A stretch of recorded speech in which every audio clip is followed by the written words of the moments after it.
رات کے اندھیرے میں ہلکی ہلکی ہوا درختوں کی شاخوں کو ہلا رہی تھی۔ آسمان پر بادل چھائے ہوئے تھے اور وقفے وقفے سے بجلی چمک رہی تھی۔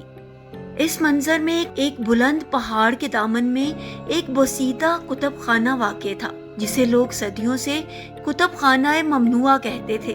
یہاں وہی لوگ آتے تھے جو یا تو پاگل ہوتے تھے یا پھر بہت بہادر۔ عمرو عیار اس وقت اسی کتب خانے میں ایک پرانی کتاب کی ورق گردانی کر رہا تھا، جس کا نام تھا کتاب السحر الاکبر۔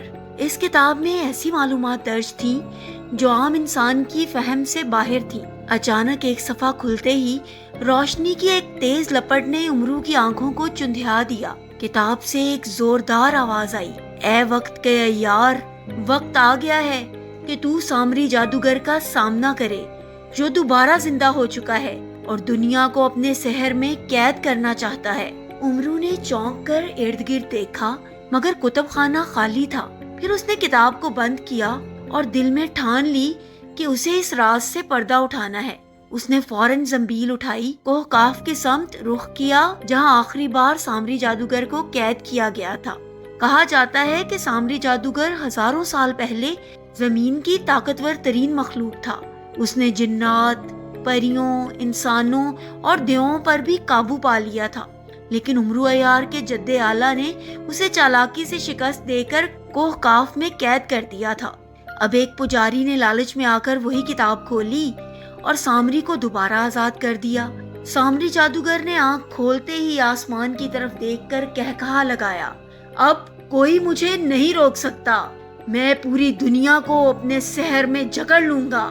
پہلا قدم اس نے ایک گاؤں کی طرف بڑھایا، جہاں اس نے ایک نوجوان دوشیزہ نورالعین کو اغوا کر لیا۔ نورالعین نہ صرف خوبصورت تھی بلکہ اس کی روح میں ایک خاص طاقت تھی جو سامری کے سحر کو مکمل کر سکتی تھی۔ عمرو نے اپنے سفر کا آغاز کیا۔ زنبیل میں ہر چیز موجود تھی، غائب ہونے کی ٹوپی، وقت روکنے کا آئینہ اور بولنے والا خنجر۔ راستے میں اسے کئی چیلنجز کا سامنا کرنا پڑا۔ ایک جادوئی جنگل جس کے درخت بولتے تھے، ایک ندی جس کا پانی سچ بولنے پر ہی پار ہونے دیتا، اور ایک غار جس میں روشنی نہ ہو تو انسان پتھر بن جاتا۔ لیکن عمرو کی عیاری اور زنبیل کے کمال سے وہ ہر رکاوٹ عبور کرتا گیا۔ اس نے ایک عقاب سے دوستی کی جس کا نام سیف الرعد تھا، جو اب عمرو کا ہمسفر بن گیا۔ آخر کار عمرو قلعہ سامری پہنچ گیا، جو پہاڑ کے اندر تراشا گیا تھا۔ قلعے کے گرد آتش فشانیاں تھیں اور اس کی دیواروں پر جنات پہرا دے رہے تھے۔ عمرو نے غائب ہونے کی ٹوپی پہن کر قلعے میں داخلہ لیا۔ وہاں اس نے نورالعین کو زنجیروں میں جکڑا ہوا پایا۔ عمرو نے زنبیل سے وقت روکنے والا آئینہ نکالا اور پورے قلعے کا وقت چند لمحوں کے لیے روک دیا۔ وہ نورالعین کو آزاد کرانے ہی والا تھا کہ اچانک وقت بحال ہوا اور سامری نمودار ہوا۔ تم ہو عمرو، تمہارے باپ دادا کی چالاکی کا بدلہ لینے کا وقت آ گیا ہے۔ ایک خوفناک جنگ شروع ہو گئی۔ سامری نے اپنے سحر سے زمین کو لرزا دیا، دیو بلائے اور آسمان کو سیاہ کر دیا۔ عمرو نے زنبیل سے بولنے والا خنجر نکالا جو دشمن کی کمزوری بتاتا تھا۔ خنجر نے کہا، سامری کی طاقت اس کے تعویذ میں ہے جو اس کے گلے میں ہے، اسے توڑ دو۔ عمرو نے لڑتے لڑتے ایک موقع پر سامری کے گلے سے تعویذ نوچ لیا اور زمین پر پٹخ دیا۔